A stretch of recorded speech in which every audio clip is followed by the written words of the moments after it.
Eat, Drink, DFW from the Dallas Morning News is made possible by Central Market.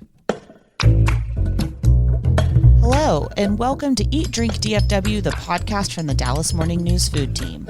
Each week, we take a look at food and drink trends in North Texas, talk about restaurants in Dallas-Fort Worth, learn some new recipes, and sometimes even get tips from you, our listeners. I'm Anna Butler, the Dallas Morning News' food editor. Today, we have a special guest joining us. Longtime Texas restaurant veteran Andre Natura will be in the studio answering our questions and sharing some unwritten rules and insider knowledge of the industry. That's all coming up right after this. Central Market is really into food. Like when we say cheese, it's in 12 languages into food. Butchers, bakers, and sushi roll makers into food. We're talking so obsessive about quality you can shop blindfolded into food. Central Market is really into food. If you are too, then let us turn your shopping list into a treasure map. Get inspired, get adventurous, or just get a chef-made dinner when you've got more taste buds than time. No place makes every meal more amazing like Central Market. Really into food. Shop now at centralmarket.com. For the latest food and restaurant news in Dallas-Fort Worth, visit dallasnews.com/food. Also, we'd love to hear from you, so email us at eatdrink@dallasnews.com. Today, I am joined by our food writers Sarah Blaskovich and Imelda Garcia and a special guest, Andre Natura. Andre has a 27-year culinary career cooking with some of the best and includes restaurant experience in both Austin and Dallas. Andre now hosts a podcast, Chef's PSA, focused on helping chefs in the making with personal and professional growth within the culinary communities. He's also an avid mentor. Andre, what did I miss? No, you got it all. You said more. I didn't know I did all that. I think at one point, because I used to chef here in Dallas, I think at one point, only because I'm going to brag, I think I was 2011 and 2012 on their Dallas Morning News Best Chefs. Oh, fantastic. We listed you in 2011 and 2012 among our city's best chefs. It should have been 2013, 14, 15, and so on, but who's complaining? Yeah, right. And remind us, Chef, which Dallas restaurants? When I was here, I was chef at Pyramid, and that was the first time that I received recognition. And then we were at Marquee, which then transitioned into Tokovi and Village Kitchen. Yes, and Chef, I've been watching your career since then and eating your food, and it's been cool to watch you have a podcast now. I know you moved to Austin, but we still get to hear from you and hear from other chefs about what they're doing in our state. And I was listening to your podcast, and you were talking with Dallas chef Junior Borges about trends in fine dining food. I was actually on a walk and listening to this podcast, and I was like, oh my gosh, we have to have Chef Andre on to talk about this very one specific thing you said. I stopped in my tracks, and you said, quote, "Food is all starting to feel the same," unquote. And this is something I've thought about, but couldn't articulate quite as succinctly as you did. So let's start here. What did you mean by food is all starting to feel the same? I like to call it the Instagramification of food. So we're all looking at the same Instagram chefs and restaurants coast to coast. So if I would say the example, LA, New York, Wisconsin, Austin, Texas, Dallas, Texas, we're all kind of cooking the same and all the food's starting to look the same. And in order to get a certain amount of recognition, you know exactly what you need to post because everyone's going to like it, everyone's going to share it, and everyone's going to comment on it. But it feels just like everything else. And is it pretty? Yes. Is it delicious? Probably. But is it original? I don't know. That's a different conversation. And so I think as a creative person, there's a problem here, right? That's worrisome that food is all starting to feel the same. And, you could make the argument that if you want to stand out, you have to be original, but there's also an incentive structure built around social media. Well, and I was thinking with this social media concept that if you essentially don't cook pretty food, are you really just cutting yourself off? There's definitely a game being played, but I think when you go back before Instagram and Facebook became a thing, and really Instagram, because I think that's really where it's at, especially when you want to look at beautiful food. If you look at the old Dallas Morning News, and I'm just using, because we're here, the old food reviews, there was maybe one or two photos of the food, headshot of the chef, standing with a knife or his arms crossed or her arms crossed. And you had to read to know what the food was like. Was it delicious? And ultimately, that's what you were being judged on. The chefs years ago were not necessarily being judged on what did the food look like. That put a lot more focus on making things delicious, making sure the hospitality was there in the restaurant. And I'm not sure if that is still the same incentive that the chefs have. Because now, if you get a lot of likes for making something, you start to play the game a little bit and you start cooking to the audience, but it does feel like, I like to say, it's like chef thirst traps. They're cooking because they want to put it out there. It's going to look pretty. They're going to get a lot of likes, but it just feels kind of shallow. Don't you think this opens a double debate, so to speak? For example, there are little places that now have an opportunity to be showcased there and to be known. it's a double thing, you know? Yeah, and like I said, there is a little bit of a game being played by a lot of the chefs because there's a business aspect to it. You want to fill up your restaurant. You want to create awareness around the food that you're doing. I'll just use this as an example. If you go on Instagram and you start following chefs and you hit the explore page and you want to see a bunch of food, what you're going to see is a lot of similar looking food, you know, whether we're talking crudos or duck or some sort of dish with broken white sauce with green oil, it all starts to look the same. I promise you there's a lot more on the menu than that. They're not showing everything else on the menu. They're just showing you what they think is probably going to get the most amount of likes and the most amount of attention. But why would I go to Wisconsin or New York or LA if I could get that exact same food where I'm at? If I could get it in Austin or if I could get it in Dallas, I don't need to go to LA to get the exact same thing. And I think where the trouble really starts to face the chefs is, how are you going to stand out and be original? And is the food delicious? At the end of the day, are you making delicious food because that's what's going to keep people coming back? Because once the photo wears off and once you take the first bite, the beauty is over. And after that, is it delicious? And do I want to have a second bite? And would I bring people back here because the food is so good? It's interesting because I think we're evoking something that we've talked about a little bit in the Michelin conversation, where what is Dallas food if we're also sitting there and just trying to cook and imitate the food of other places? Yes, and I think that's what you meant, Chef, by these thirst traps. You know, the broth with the green dots in it, for instance. Can you name just a couple other things that those of us eating around town will see? What else is like the Instagram photo you gotta have if you're a quote unquote good restaurant? Right, so you got to have the, maybe it's some sort of crudo with some beautiful shaved vegetables on it that probably don't taste great. Okay. Why are they raw? Right, and that's kind of the thing is sometimes as a young chef, you start to think, how can I make this beautiful before you think, how can I make it delicious? And I understand we're playing the game, but at the end of the day, it has to taste good. So the overabundance of shaved raw vegetables or the overabundance of herbs that aren't necessarily improving the dish, but they look pretty. Back in the day, as chefs, we used to say, it has to pop, like make sure it pops. And now I think food is just popping too much, but it's falling flat. Yeah, like everybody wants to be a 10 out of 10. And Right. it's like, you can have some great dishes that look fine. What people don't understand, and I'm going to use some great chefs as an example. If you look at the Thomas Kellers of the world or the Ferran Adria, the Enrique Olveras, they were cooking their food. And if you saw it, you'd say, that's Thomas's food, or that's Enrique's food, or that's Ferran Adria's food. But now if you look at something, you're like, well, whose food is that? I don't know. I'm going to give a shout out to someone that's a friend of mine here in Dallas, Anastasia Quinones. And she was just on my podcast as well. And when I see her food, I know it. Yeah, She has a certain style to it. totally agree. And when I see it, it's like, I know it. I know exactly what her food is like. And Junior Borges is another former Dallas chef. He's still kind of here.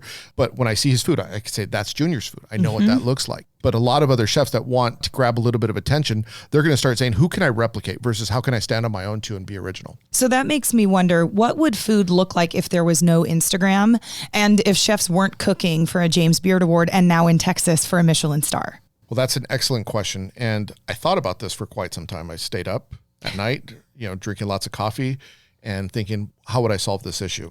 And as simple as the idea is it would probably look like what food used to look like before we had Instagram. Where it was not so much about making sure you check all the boxes so it'll go viral on social media. It was more about, is it going to be delicious? And are people going to come back and talk about how delicious that gnocchi is or how delicious that mole is or that steak or whatever it is that you're cooking? And I want to mention something about Michelin, and I don't know if I'm getting ahead of myself, but what Michelin is screaming with the most recent awards by awarding barbecue restaurants and a taco restaurant in Mexico and what they've done in Singapore is what they're saying is food has to be excellent, period. And are you delivering the most excellent version of that type of food? So it's not necessarily, it has to have a white tablecloth and it doesn't have to have, the most expensive stemware. Are you the best in class in a specific type of cuisine that you're doing? And if people are not paying attention to that, because Michelin is saying this, James Beard is saying this, World's 50 Etxebarri in Spain won a couple of years ago as the #1 restaurant. If you look at their food, it's not overly complex and overly garnished. It's relatively simple. So what all of these awards are saying is that, are you delivering the best version of what you're trying to do? It's so interesting that you say that because I think you're right. Although with Michelin being in Texas, it smacks to me as everything needs to be more beautiful, more expensive, more tasting menus, more interesting. And I think your challenge is no, it doesn't. It needs to be from the point of view of the chef. And hopefully Michelin and James Beard and 50 Best can see the difference between the fussed up plate with edible flowers on it from the plate that tastes truly great. Now let's use 11 Madison Park in New York as an example. Okay. So at one point they're the number one restaurant. They're a 3 Michelin star restaurant. And then what do? They go from, I don't know, 1 million courses down to 5. That was a very gutsy thing that they did. Yep. So, and then they also said, and we're also going to do vegetarian or vegan. Yeah, which was Right? wild. And they're still able to do that confidently. And I think that's what people are missing is they said, we don't need to do what everyone else is doing. We're going to do what we do with confidence, and you're going to appreciate it. And we're going to cook with intention to deliver our unique voice as 11 Madison Park. And as the world changes and as the diners' expectations change, no one wants to be in a dinner setting for more than 3 hours or 4 hours. I agree with that. It gets too long. Yep. I don't need 20 courses. And I joke about this often is I've never been to a 14-course tasting menu. Be like, oh, that'd be better if it was 15. No one ever says that. If you could give me a delicious experience in 2.5 hours, which I think is what 11 Madison is now aiming for, with about 5 to 7 courses, why couldn't you be the best restaurant in the world? And I think pushing these paradigms and challenging what was the status quo before, Michelin is saying, we will recognize that. World's 50 Best is saying, we will recognize that. But I think the chef community is slow to say, will you really? I don't know. I feel like I still got to check all the boxes. I feel like that in particular came across with the results from Tex-Mex, because I think we thought we'd see more Tex-Mex on that Michelin list, at least recommended. And so I'm like, do they get it? Does it need to be chefed up more? And I don't want to eat chefed up Tex-Mex. What do you think about that, Chef? Did they whiff on Tex-Mex, or do you think they don't get it like Anna is suggesting and I agree with? It might be a little bit of both. I haven't really thought about that until today, but I would say, is there anyone doing Tex-Mex exceptionally better than everyone else? Or does it all kind of feel the same? So if it all kind of feels the same, it's hard to point out who's doing it exceptionally well. Fair. Chef, do you think we are going to see a new wave of diners on Instagram looking for more authenticity maybe? I think as we evolve, and I'm very fortunate in the position where I do have a podcast and I have a large audience and I could speak to this. So I know I'm planting seeds deliberately. And I'm doing a guest chef dinner, I think May 18th. And I've been talking a lot of mess about this, what we're talking about today. And so I was like, I got to put my money where my mouth is. The majority of my career as a chef, I was that chef with the tweezers and very intricate and beautifully plated food. And with this dinner that I'm doing, I'm like, how can I make it delicious first? And so something as simple as like strawberries and cream or just braised artichokes, and it's delicious. And so I went and did my R&D the other day for these dishes. And as I was trying it, I was like, yep, I could confirm that I am right. Was it the most beautiful food I've ever made? Absolutely not. And I wouldn't even share these photos on Instagram. It was that level of just not pretty. Sure. But it was probably some of the most delicious food I made because there was no ego in it. And my sole purpose when I was making that food was make it delicious. And one of the people that I was presenting the food to, they said, that tastes comforting like a hug. And I was like, yes, that's exactly what I want. Okay, and that makes me want to ask you a follow-up question. When you're cooking at home, so not for a chef's dinner, can you think of a dish that you make that is not beautiful, but is so delicious that you don't care? And I ask this question because everybody listening has been to restaurants that make beautiful food. And then all of us go home, or most of us go home and make food that's not beautiful, but that we like. And, I'm not a chef, for instance, and I feel good about a dish that tastes good. What's your taste good dish? Well, it's not necessarily a taste good dish, but I'll tell you, it's a taste good method. Okay. And that's something braised. All right. And when you put some meat in a pot, whether it's beef, short ribs, or maybe it's, coq au vin, or maybe it's chicken, or maybe it's a mole, and you cook it slowly, it's delicious and it's layered and it's comforting. And it's not the most beautiful thing because it's saucy and it's messy and you might have tortillas or you might have bread or it's over rice. It takes you back. And it tastes nurturing and it tastes loving because that's the way that we used to cook. But is it beautiful? Probably not. But it's the most delicious thing. So I'll just digress into a quick story. Is I was in a cooking competition years ago. And I remember I wanted to make the most complicated, beautiful dish. And I did a sphere and it had jellies and it had gels and it was just crazy. And I was like, there's 100 techniques and I'm going to blow everyone away. And the person that beat me did a braised dish. And I was so upset because I was like, it's just a braised dish. I remember speaking to that chef afterwards, very upset that how did I lose this competition when I had so much to show? And he says, nothing you could ever do will be more comforting than a braised dish. And I was like, it stuck with me. And he was so right at that moment. And I think about that a lot more, is that It's delicious, it's flavorful, it's comforting, and it's what you want to eat when no one's around. You don't ever wake up in the middle of the night and say, ooh, I really am craving that broken white sauce with green oil. You don't ever say that. Yeah, right. But you're craving that braised, that something that your mother made or your grandmother made. That's an excellent answer. And I think everybody who listens to our podcast might go home and braise a dish tonight because of it. Braising is also the number one thing I cited when I said I never wanted to have a roommate again, because you can't be a good roommate and also take over the oven for like 7 hours. Yeah. Like, you just can't do it. That's great. Okay, I also want to talk about Michelin trends. You said you created a spreadsheet years ago of Michelin-starred restaurants so you could find commonalities between the apparent best restaurants in the country. You talked about this on Chef's PSA. I thought it was so fascinating. More recently, you asked ChatGPT to synthesize themes between all 3-star Michelin restaurants. So first question, why did you do that? Well, so I had spoken about it on the podcast, and what I did was the restaurant that I was overseeing at the time, Garrison, had received a Forbes Travel Guide 4-star rating, which I think was maybe 1 or 2 in Texas that received it. And I wanted to get 5. When we got our audit back, we noticed we missed it by like 3 points. So we were extremely close. Oh, they give you those notes. They give the notes and said, this is where you missed points. That's enough to drive you crazy. Perfect.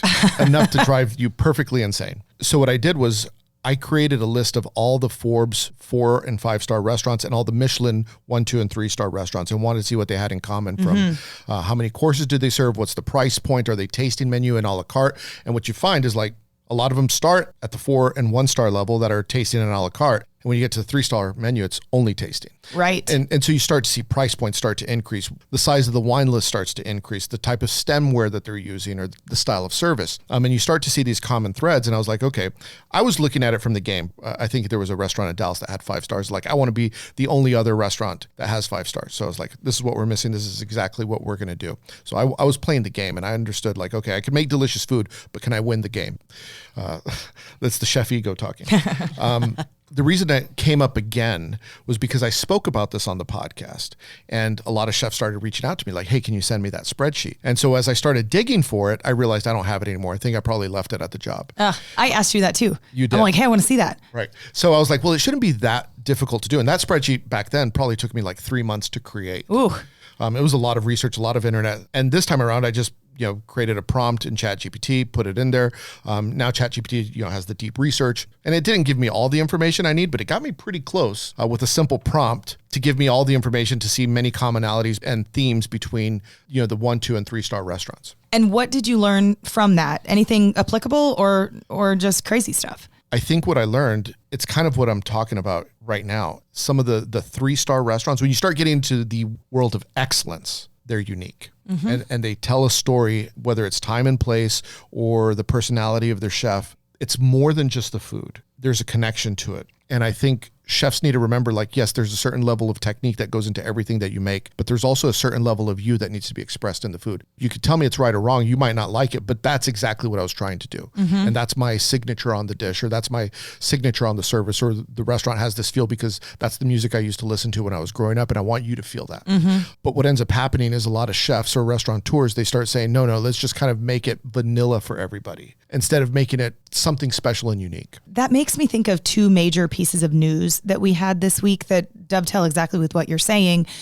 We saw that Chef AQ, a Dallas chef, is now going to open her own restaurant. And we have a story on that on dallasnews.com/food. Same day, earlier this week, we reported that Tatsu, our only 1-star Michelin restaurant, is now going to spawn a second restaurant on the same Deep Ellum property, where they're going to do a different style of Japanese restaurant, one that somehow won't compete with the place next door. I think you could make the argument that both of those chefs are unique in the way that ChatGPT suggested we need. Exactly.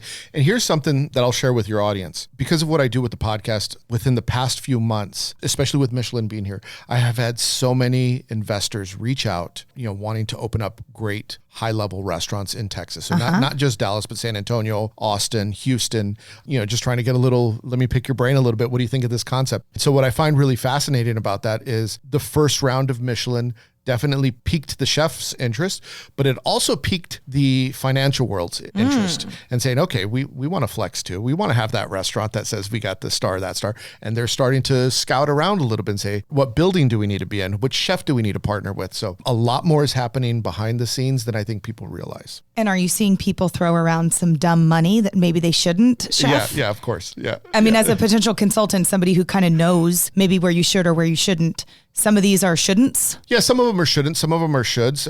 And I think the biggest lesson for anyone listening would be know what city you're in and what does that city need? Not necessarily what you think it needs, but what does the city really need and what are they going to respond to? And make sure it hasn't been tried before and it just didn't work. Because I think a lot of times we kind of force our ideas, but no one's asking for it. I think you're right. Yeah. One last question.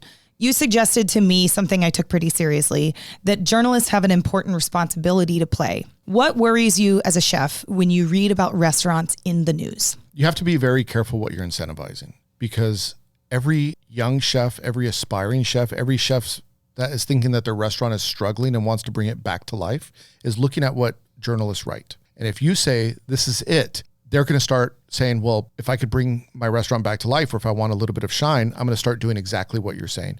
I think sometimes I want to say something, but like, I don't want to call out any chef specifically, but I've seen articles where the food looked really bad. And I read it. I was like, I know the food is bad as a chef. And it's not Dallas Morning News, but it was someone else. And then what ended up happening is a lot of people started copying that because they think, oh, if that's what's getting recognition, then let me do more of that. So sometimes a lot of chefs are playing that game also, thinking, okay, we need to keep our doors open. So let's do what the media is awarding attention to. And it might not necessarily be good. So I think that journalists, food writers, and people that are giving out restaurant awards need to be very thoughtful when they do so, because if the food is not good, what it's going to produce is a lot more bad food. I think you've made an excellent point this whole time, that number 1, 2, and 3 is that the food needs to taste good. Yeah. The other stuff, the $10 million decor, the expensive wallpaper, the pretty plates, those can come or not. It's reminding me of how with the Academy Awards this year, they're actually requiring everyone to watch a movie before they vote in a category, where it's like, hey, what if you actually tasted the food before you just wrote about it? Right. And I would use this as an example for the audience. If you've seen the first Indiana Jones movie, and there's a scene in there where he's going to fight someone and the guy has a sword and he's swinging it around and he's putting on the big show and there's tension building in the movie and you think, is Indiana Jones going to die? And then Indiana Jones pulls out a gun and shoots him. And I think that's where we've gotten to with food, is we're pulling out the sword and we're swinging it around and we're putting on this big show. But is it good? That's the point, is like the shortest path to get to the most delicious result. You don't need all the bells and whistles.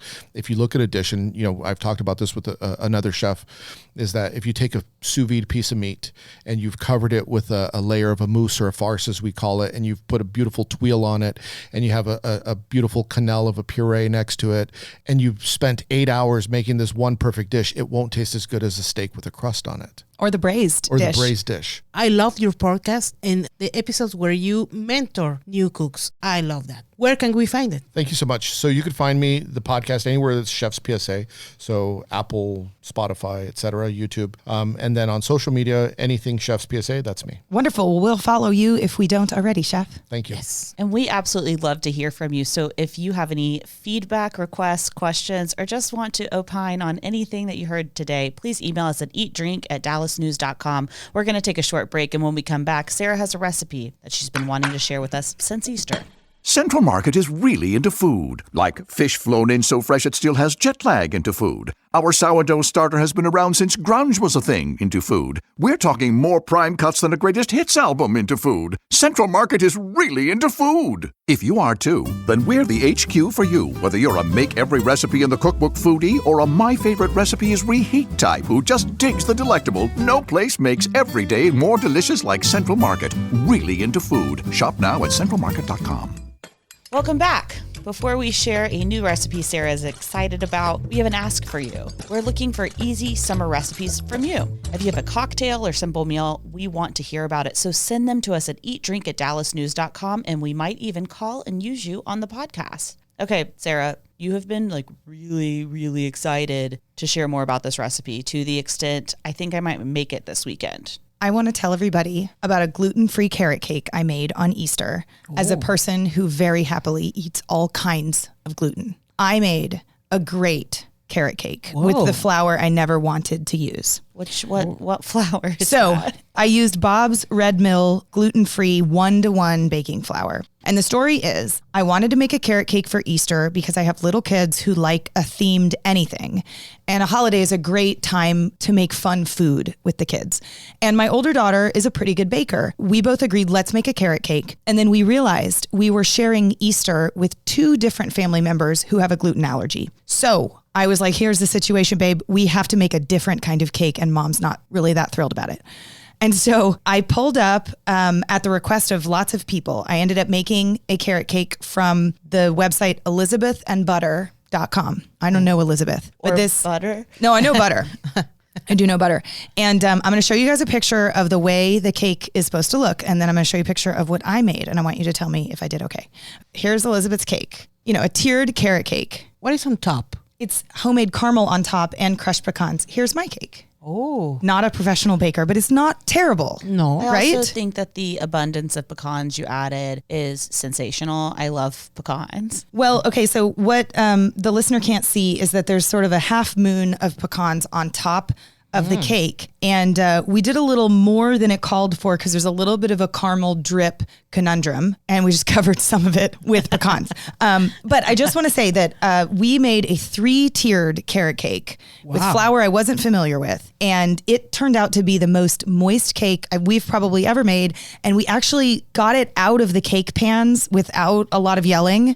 Nothing fell apart. We made homemade cream cheese frosting that went in between the layers and all around. And then we did our best following some Instagram videos to like put the icing all the way around it to make it look cool. Made a homemade caramel and then did the caramel drips on the top and then fixed the little inaccuracies with crushed pecans on top. And we will make this recipe gluten-free by choice forever. One, kudos on pastry. Pastry is a different animal. Thank you. It is very, very difficult. Beyond the fact that it was moist, one of my favorite food words, what made it special? Was it different than a regular carrot cake? What made it sing? Why do we like this beyond, carrots and cream cheese and sugar? Yes. So it was my first successful layered cake. I also let an 8-year-old do about 75% of the job, and it still turned out, which is like anybody listening, if you have a couple little helpers at home, the help is sometimes not helpful. And she helped in ways that were really, she made the frosting all on her own in the KitchenAid mixer, and she made the caramel all on her own, even to where like we got to talking about different shades of caramel and how far you take it and how far is too far. And my 8-year-old had watched all these baking shows and watched some caramel fails. So she set me up in advance. She knew how to go about not doing this wrong. And she was right. Like television taught her how to do that right. It was amazing. I love it. You know what? Even though we don't have a gluten allergy or something like that at home, we use that flour. We do? love it. Yeah. My wife, she makes this beautiful banana cake with that because it doesn't make you feel bloated after that. Does anybody know, like, is this flour better than regular flour? Does it make it more moist? I really don't know the answer to this, but now I'm like, if I make this with the regular flour in my pantry and it's not as good, I'm going to be really let down. So we're now gluten-free carrot cake people for life. Yeah. The main thing I know about this one is that it 1-for-1 goes into another recipe. So you can use a gluten recipe and use this flour. You've got to be real careful though with the flours that you use because people's bodies are not used to them. And so you just have to be careful if you're using a tapioca flour. Like there's certain flours that people's bodies just aren't used to. This one does not have those effects. And I just say that because, you don't want to be the recipient of a gluten-free disaster. No, you in really your stomach. You really don't. And everybody at this table probably feels this way.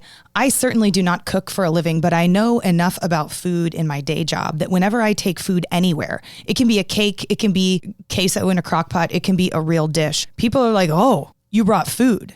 And I'm like, guys, I'm not a chef and I've never been one. And yet the standards feel high. So I couldn't take a gluten-free carrot cake to Easter and have it not be good. And we also spent like 5 hours on this thing because, of course, it was 3 layers of carrot cake and we only had 2 8-inch round pans. And so another family would just go buy another one. But instead, I was like, no, we're just going to do 2 rounds of baking cakes. So like we baked 2 and then you have to let it cool. Then like we filled that third one with more cake batter and had to bake it again. The efficiency here was really lacking. But I'm proud of it. And I recommend a carrot cake, not just for Easter. We'll be making it probably year round. You can find the recipe on elizabethandbutter.com, and it's Elizabeth with an S and not a Z in the middle. And you just Google carrot cake with her name. And it's not a GF recipe, but I added that 1-for-1 flour to accommodate our guests. And is butter spelled regularly? It's butter like we've always known butter, babe. And that's all the time we have for today. If you have an easy summer recipe to share, email us at eatdrink@dallasnews.com. And we don't want you to miss an episode. Make sure you're following Eat Drink DFW wherever you find podcasts. Special thanks to our producer, Julie Fisk. For the news, I'm Anna Butler. Thanks for listening, and we'll see you next week. Eat, Drink, DFW from the Dallas Morning News is made possible by Central Market.